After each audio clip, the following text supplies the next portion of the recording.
तो आइए आज हम देखते हैं सम थर्मोडायनेमिक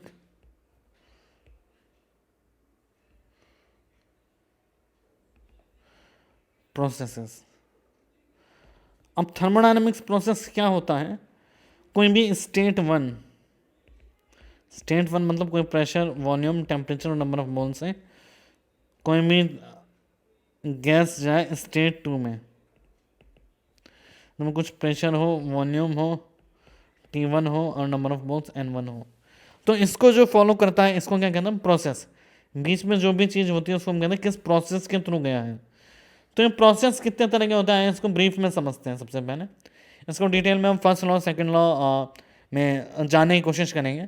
तो सबसे पहले हमारा isothermal process.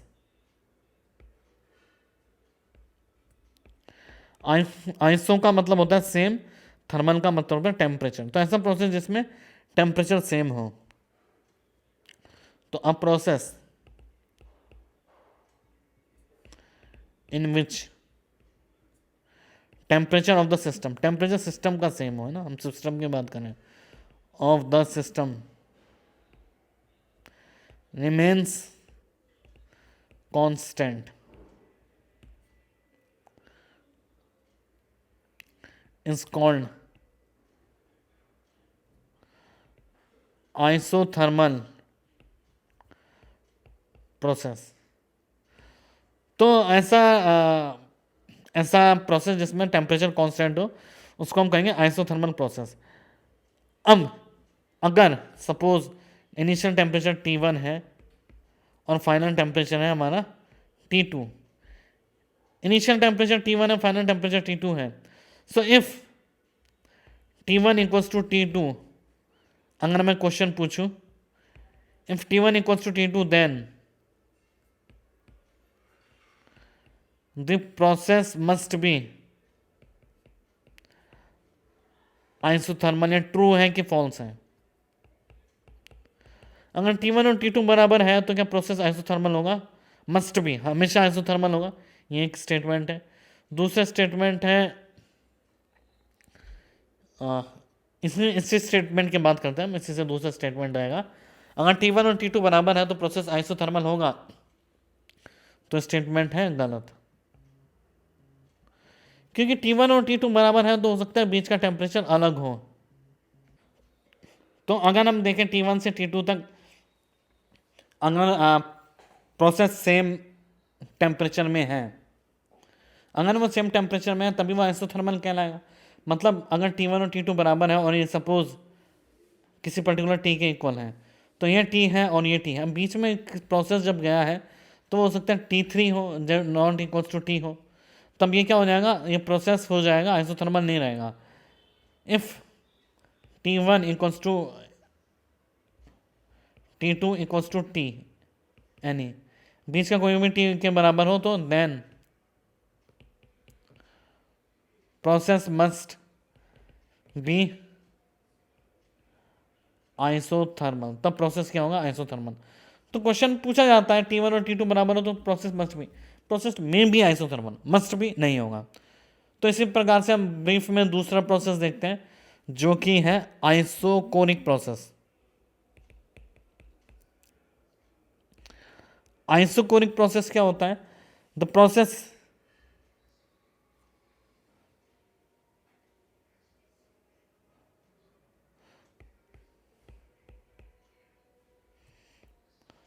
For which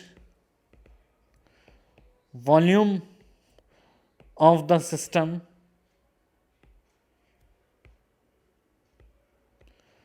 remains constant is called isochronic process.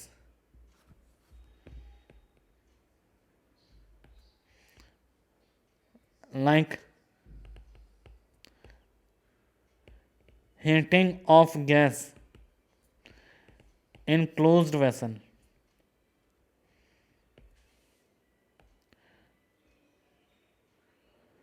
तीसरा प्रोसेस है आइसोबारिक प्रोसेस। इन सब प्रोसेस की डिटेल्ड स्टडी हम करेंगे जब हम थर्मोडायनेमिक्स के लॉज पढ़ रहे होंगे, पर अभी ब्रीफ में जैसे मैंने कहा देख रहे हैं हम। अ process in which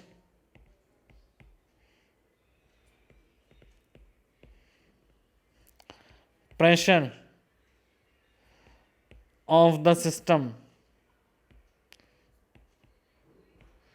remains constant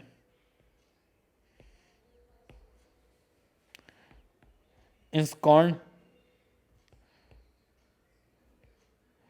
isobaric process. Pressure of the system remains constant is called the isobaric process. Temperature and volume may vary. अगर हम लिखें टेम्परेचर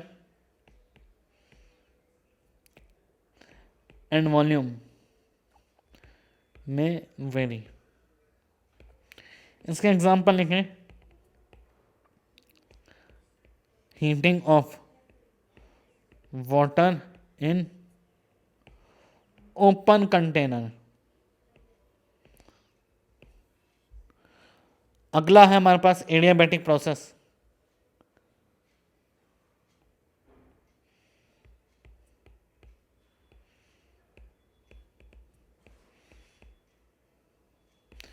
एडियाबैटिक प्रोसेस कौन से प्रोसेस होते हैं? A process in which no heat is exchanging.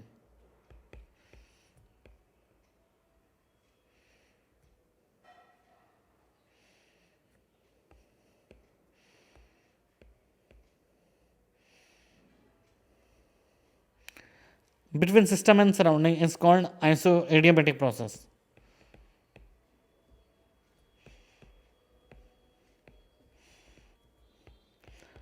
जैसे कि होता है हमारे पास थर्मस फ्लास्क। फिफ्थ प्रोसेस है हमारे पास साइक्लिक प्रोसेस।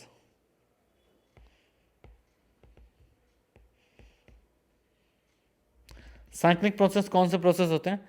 साइक्लिक प्रोसेस है if a system after completing a series of different process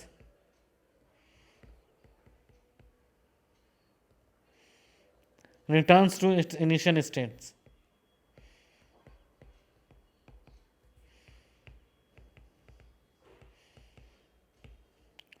अगर वो पूरा प्रोसेस अपने इनिशियल स्टेट पे वापस आ जाए इज कॉल्ड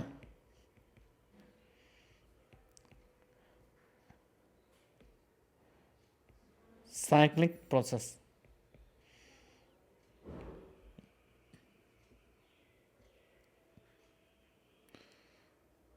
इसमें all the state variable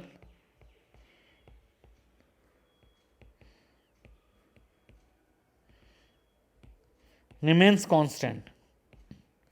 state variable की वैल्यू क्या होती है? कांस्टेंट होती है, बिकॉज इनिशियल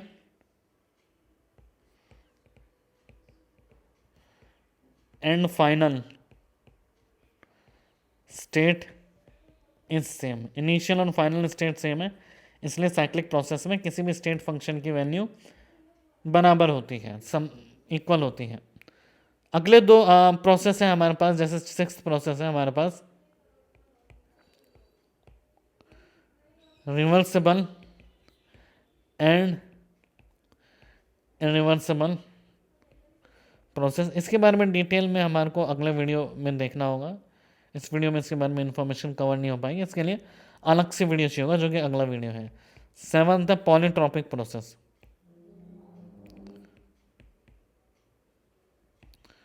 तो all processes are the subset of polytropic process। जैसे पॉलीट्रॉपिक प्रोसेस है हमारे पास इस तरह से, इसमें एक प्रोसेस होगा हमारे पास आइसोथर्मल, इनमें एक प्रोसेस होगा हमारे पास एडियाबैटिक, इसमें एक प्रोसेस होगा आइसोकोरिक, इसमें एक प्रोसेस होगा आइसोबारिक।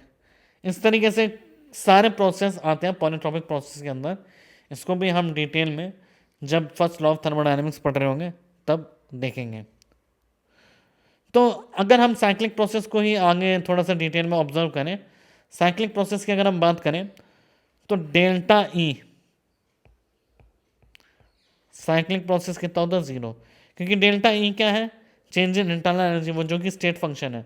तो क्योंकि E1 equals to E initial equals to E final है, तो डेल्टा ई साइकिल 0 है, डेल्टा एच साइकिल 0 है, डेल्टा एस साइकिल